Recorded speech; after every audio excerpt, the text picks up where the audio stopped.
Scott, are you there? I'm here. Can you hear me? Yeah. Hey, Scott, you're live on Chewed Gum with Alyssa and Eve. What do you want to ask us tonight?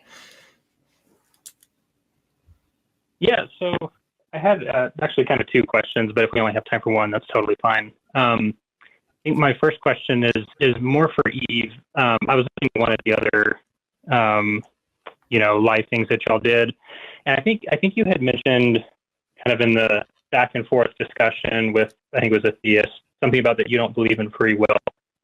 Does that sound Yeah. familiar, or am I thinking of maybe another host who?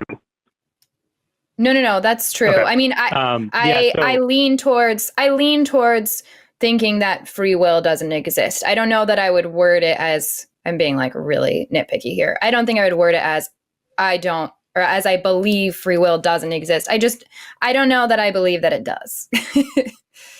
That's so interesting. You're not, yeah, you're not I want to know why you. that it does.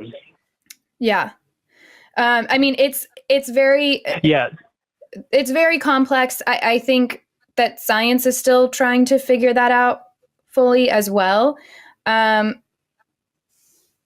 to me, it seems less and less evident that we have free will. I've never thought about that. Yeah, I mean, well, I hadn't either, actually. That's why I was surprised. So, I come from like an evangelical Christian background, and I deconstructed, a couple of years back. But I was just surprised to hear you say that, because I had always thought, from my background, and something I never really thought about outside of that was, well, if we didn't have free will, it was because of some supernatural being. And so if I don't believe that exists anymore, then like I would assume we do have free will. So it was surprising to hear that from you. And I just wanted to like learn a little bit more about that, or like resources maybe that you've used to dive into that topic, since it sounds like you're a little bit unsure on it. Right. So for me, the way I formed my opinions, or here, very weak lack of opinion, although I don't know, I don't know. I would say I'm pretty confident free will doesn't exist. Now I'm like backtracking, going all over. But some of the things that I went and where I learned is do whatever works for you, whether it's a book or YouTube videos or both. There's podcasts out there, but learn about determinism. And I'm looking at my little like notes here that I actually have like a free will note. And then neuroscience, those have been the most compelling arguments for me against free will, have actually come from neuroscientists. And quantum mechanics, which is where I start like losing my mind, because it's so hard for me to even listen to that, because I'm like, I have to go and Google every word being said in the sentences. But yeah, so I think things point to, if you think about it, the free will that's talked about in the Bible, take that back. Free will is not talked about in the Bible. Let's point that out. The free will that's talked about amongst evangelicals, which if you ask them where it is in the Bible, they don't, well, they're like, well, this story and this one, points that out. You're not going to find any Bible verse that's like, and the reason you go to hell is because of free will. Free will is not mentioned in the Bible. But that's a different kind of free will that they're even talking about there. But it makes zero sense. First of all, did I choose to be born? No. So there's already my free will from this God that supposedly cares so much about me having choice that he would allow me to be suffering and abused for years. That's out the window. And there's so many other arguments against the free will that's talked about with God. For example, if a God knows everything, if you have an all-knowing God, then already everything's determined, because that God has created this universe. If this God created the universe, knowing everything that would happen when he created it, then that's the same as him choosing it. So it's just the arguments for that evangelical, like Christian free will are just, they fall apart so quickly. To me, they're not fully formed already. But as far as like actual free will, I don't want to talk about it too much because I'm going to say something stupid. So I'm telling you to go read about determinism, to go listen to what neuroscientists are saying about free will. There was just something recently in the news about free will and our understanding of it. So that's how I learned about these things. I need to get to a point where I can explain it better, but I'm at least in a position where I'm able to say, yeah, it seems pretty clear that free will just doesn't exist. I can't wait to dig into that because I'm Gotcha. I've never like heard that. Well, I've never heard anyone talk about free will not existing outside of the religious scope. Like, Scott, I'm in a similar place to you where like I've never thought of it that way. And so you're blowing my mind over here. Well, on this side of the split screen.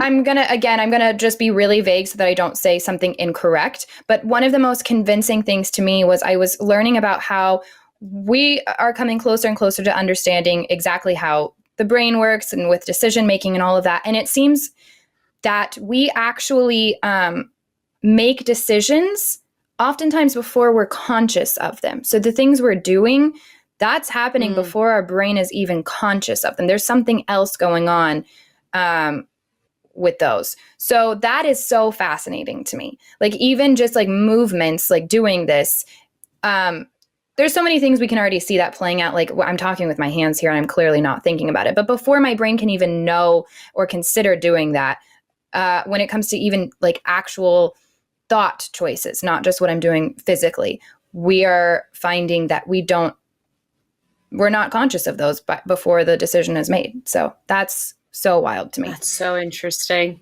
Mm-hmm.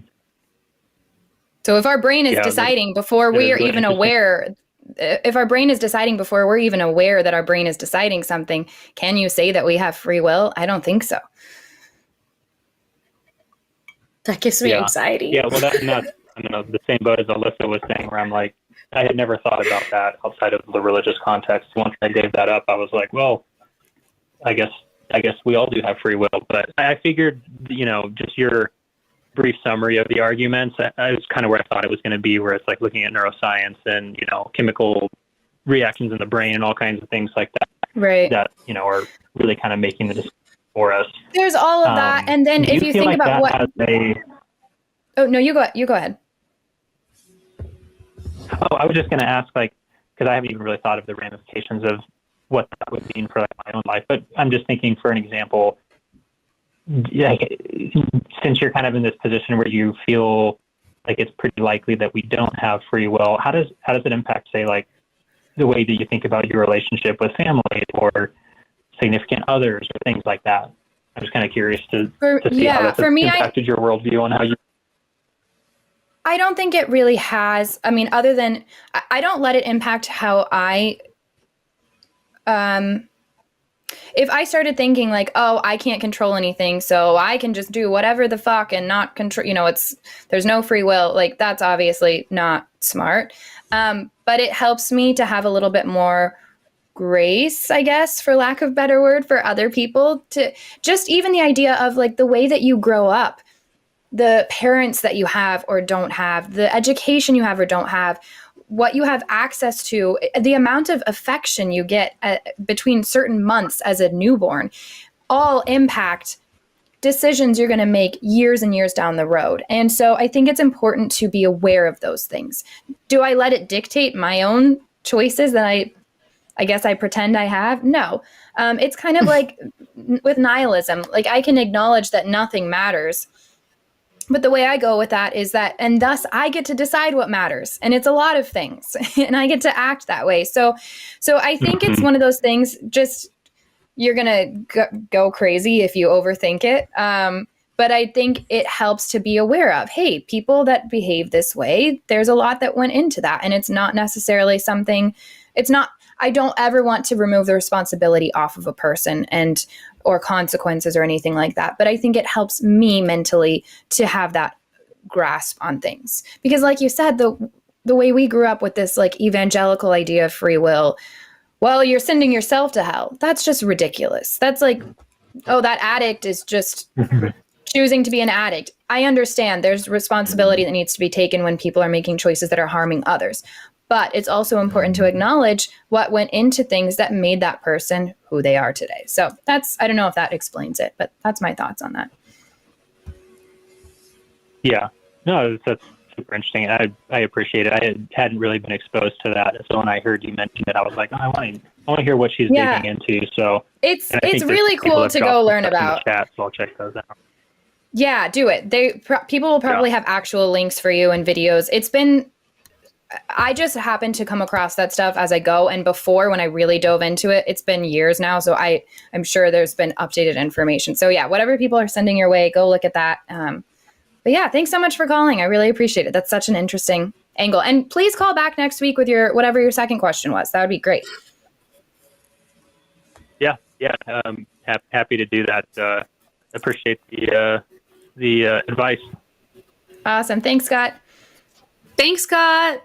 Bye. Wow, that was so interesting. That will break my brain. I mean, it is a little anxiety inducing. But it's so interesting. I was sitting here and I was thinking, like, how are they even measuring when you had a thought? Because then you're thinking about if you had the thought. So yeah, you have to stressing the neuroscience of it will really blow your mind. You should go read about it and then explain it to me. That would be great.